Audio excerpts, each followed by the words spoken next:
جیبو دیتنا باشتر تلفون خوا بیزیویرینن. Please rotate your phone for a better view and experience.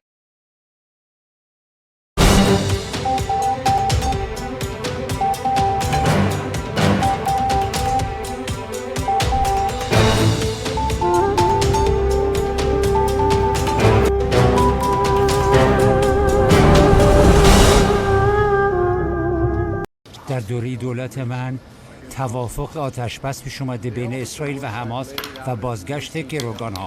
من جزئیات این رو در ماه مه گذشته مطرح کردم. این نقشه صلح بین اسرائیل و حماس رو هیئت من رهبری کرد و عمدتاً دولت آینده هم این رو اجرا خواهد کرد. برای همین من به هیئت خودم گفتم که دولت آینده ی آمریکا که سر کار میاد چند روز دیگه کاملاً آگاه باشه از تمام جزئیات.